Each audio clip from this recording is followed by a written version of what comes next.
Hey everybody, welcome back to the channel. This video is going to be something a little bit closer to what I used to do on the channel, which was more along the lines of opinion-based, videos. And this one, of course, is having to do with Sony. Sony, why is Sony so happy, or they must be ecstatic about the Nintendo Switch 2 and how it's completely dominated the news in the last, I don't know, 4 months. And there's a real special reason for that. And that is for all of the Sony pony apologists out there that Nintendo has been gracious enough to announce a new console with new games, with controversial price points for the games. Everything in the news is completely related to Nintendo Switch 2.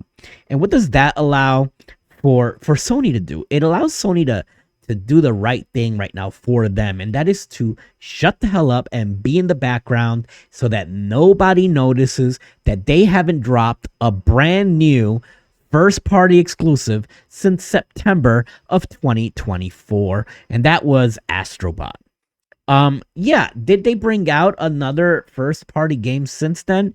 Yeah, they did. There've been a few remasters of old games from the PlayStation 4, and there's the Lego Horizon game that came out in November of 2024, but that was also on the Nintendo Switch. And it's made by, the Lego team. So Guerrilla Games made that. Studio Gobo made that. And Sony, of course, because it's their property. So you got to kind of give them I'll give them a half a point for that one. Lego Horizon Adventures technically is a Sony first party game, even though it's third party. So that got me to thinking September 2024. And I remember with our, if you guys watched the channel enough over the last year and a half, we had our Drunken Idiots podcast on here. And Chris, is an active Sony gamer. He claims not to be a fanboy, but he has his preference. He really defends Sony and claims that I am now, for some reason, only attacking Sony, though I have so many videos talking about Microsoft and Nintendo's downfalls, and including in the gaming headlines with enough jokes there for all three companies to go around.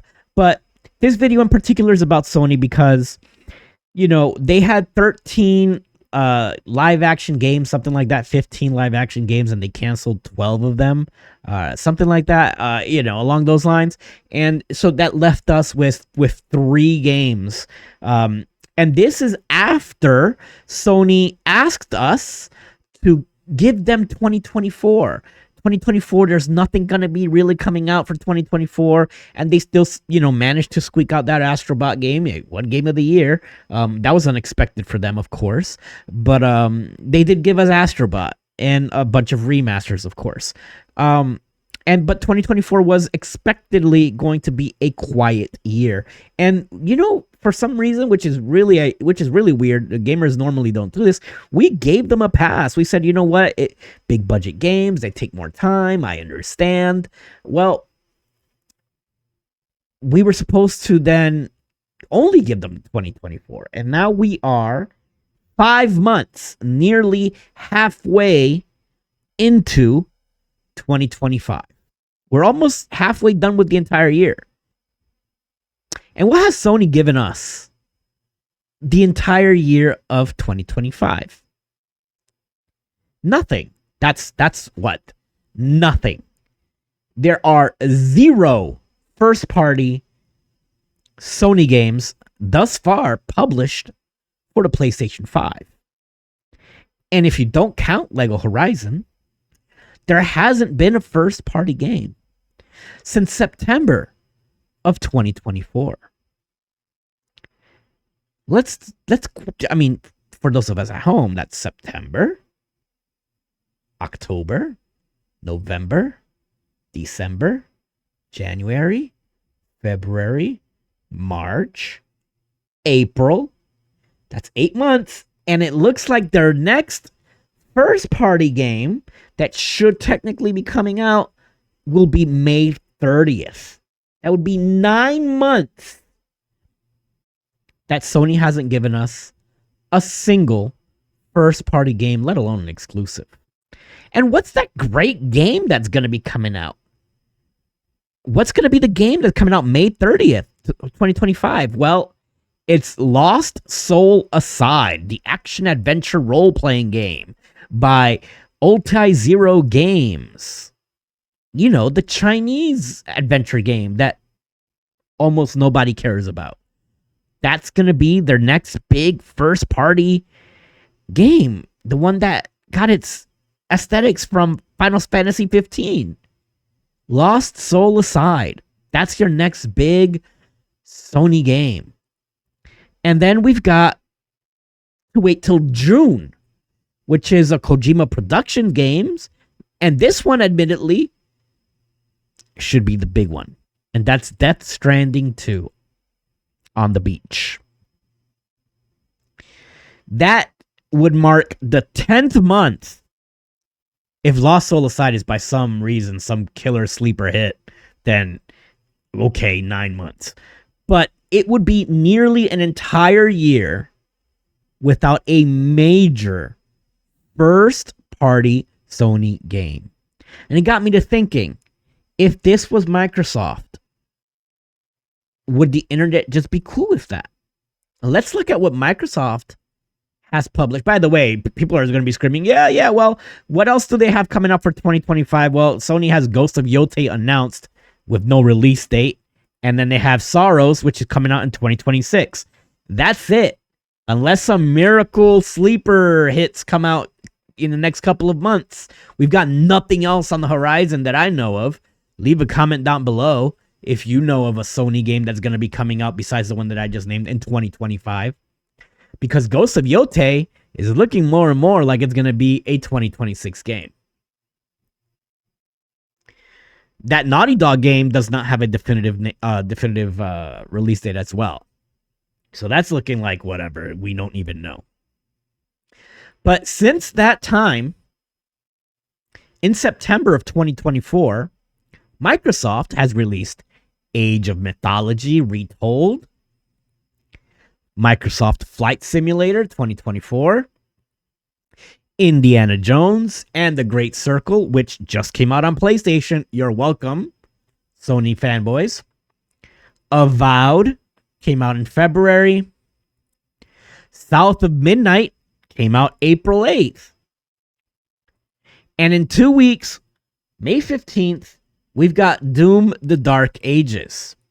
And let's not forget, they also have Call of Duty, and Ninja Gaiden is going to be coming out thanks to Microsoft. Of course, with Activision under the Microsoft belt, we've got the Tony Hawk Pro Skater 3 and 4 remakes. And that, that really does fill up that PlayStation catalog of killer titles, because a lot of these games, thanks to Microsoft and Xbox Game Studios, actually made their way over to PlayStation. They're on Game Pass, of course, and they're on PC, of course. So, Microsoft being a glorified third party now, and Sony on their way to being so, because the games that they have coming out are a bunch of Switch 2 games. Later on for the console. They've got 4 Switch 2 titles coming out made by Sony. So let's see what Nintendo has done since September of 2024. Well, Nintendo published Fitness Boxing 3, The Legend of Zelda Echoes of Wisdom, Mario and Luigi Brothership, Metroid Prime 4 Beyond comes out June 5th, Pokemon ZA, Super Mario Party Jamboree is expected to come out on July 24th for Switch 2, and it's already out on Switch 1. Xenoblade Chronicles X, Rhythm Heaven, and Emio, the Smiling Man. So, that just puts some things into perspective for you Sony ponies out there, you Sony fanboys.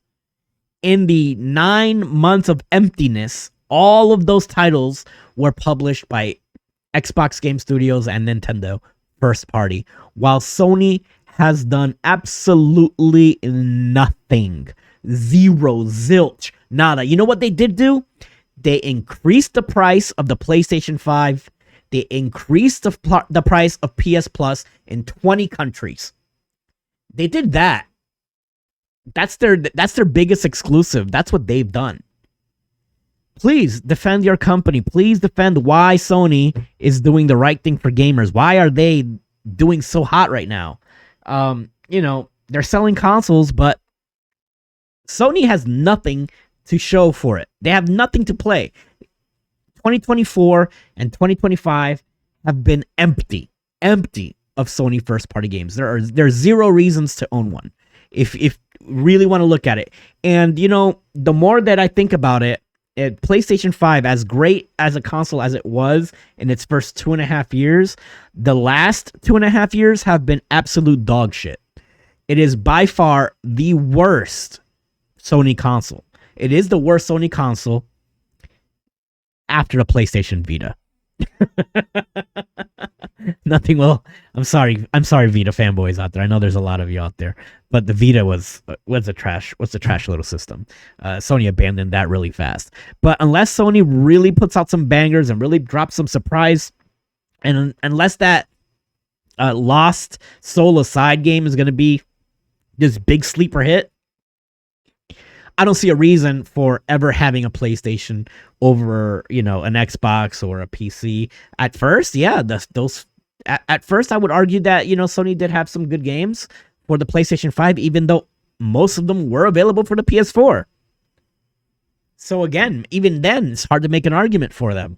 When I really want to think about it, if I really want to dig, it's difficult for me to justify why a PlayStation 5, let alone a PS5 Pro at $700. What's the justification behind it? Call of Duty? That's on everything. That's an Xbox game. Anyway, let me know what you guys think in the comments below. And I'll catch you guys in the next video.